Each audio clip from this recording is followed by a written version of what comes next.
வணக்கம் நண்பர்களே. புதிய அரசாணை பெண் அரசு ஊழியர்களுக்கு மெகா மகப்பேறு விடுப்பு முக்கிய அப்டேட் பற்றி இந்த வீடியோவில் பார்க்கலாம். அதற்கு முன்னாடி நம்ம சேனலை இதுவரைக்கும் சப்ஸ்கிரைப் பண்ணலனா சப்ஸ்கிரைப் பண்ணிக்கங்க. அப்படியே பக்கத்தில் உள்ள பெல் ஐக்கானை மறக்காம பிரஸ் பண்ணிக்கங்க. அப்பதான் நம்ம சேனல்ல இது போன்ற வீடியோக்குள்ள அப்லோட் செய்யும்போது உங்களுக்கு தொடர்ந்து கிடைக்கும். வாங்க வீடியோக்குள்ள போலாம். தமிழக பெண் அரசு ஊழியர்களுக்கு பெரும் நிம்மதி அளிக்கும் முக்கிய அறிவிப்பை தமிழ்நாடு அரசு வெளியிட்டுள்ளது. நீண்ட நாட்களாக நிலவி வந்த மகப்பேறு விடுப்பு தொடர்பான ஒரு பெரிய பிரச்சனைக்கு இந்த புதிய அரசாணை முற்றுப்புள்ளி வைத்துள்ளது. குறிப்பாக மூன்றாவது குழந்தைக்கான மகப்பேறு விடுப்பு தொடர்பான விதிகளில் முக்கிய மாற்றம் செய்யப்பட்டிருப்பது குறிப்பிடத்தக்கது.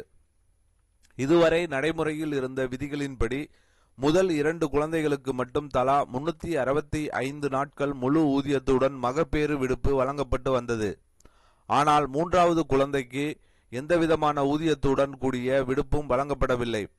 இந்த நிலைமைக்கு எதிராக பல பெண் ஊழியர்கள் நீதிமன்றத்தை அணுகியதை அடுத்து சென்னை உயர்நீதிமன்றம் முக்கிய தீர்ப்பை வழங்கியது. மகப்பேறு விடுப்பு என்பது ஒரு பெண்ணின் அடிப்படை உரிமை என்றும் குழந்தைகளின் எண்ணிக்கையை காரணம் காட்டி அதை மறுக்க முடியாது என்றும் நீதிமன்றம் தெளிவுபடுத்தியது. இந்த தீர்ப்பின் அடிப்படையில் 2026 மார்ச் 13 அன்று புதிய அரசாணை வெளியிடப்பட்டுள்ளது. புதிய விதிகளின்படி முதல் 2 குழந்தைகளுக்கு வழக்கம்போல் தலா 1 வருடம் முழு ஊதியத்துடன் விடுப்பு தொடரும். அதே சமயம் மூன்றாவது குழந்தைக்கும் இனி 12 வாரங்கள் சுமார் 3 மாதங்கள் முழு சம்பளத்துடன் மகப்பேறு விடுப்பு வழங்கப்படுவது கட்டாயமாக்கப்பட்டுள்ளது. மேலும் இந்த 12 வார விடுப்பை பிரசவத்திற்கு முன் 6 வாரங்களாகவும் பிறகு 6 வாரங்களாகவும் பிரித்து பயன்படுத்தலாம். இந்த காலத்தில் அடிப்படை ஊதியம், அகவிலைப்படி டிஏ உள்ளிட்ட அனைத்து நலன்களும் முழுமையாக வழங்கப்படும். இத்துடன் எந்த துறையும் மூன்றாவது குழந்தை என்ற காரணத்தை சொல்லி விடுப்பை நிராகரிக்க கூடாது என்று நீதிமன்றம் எச்சரித்துள்ளது.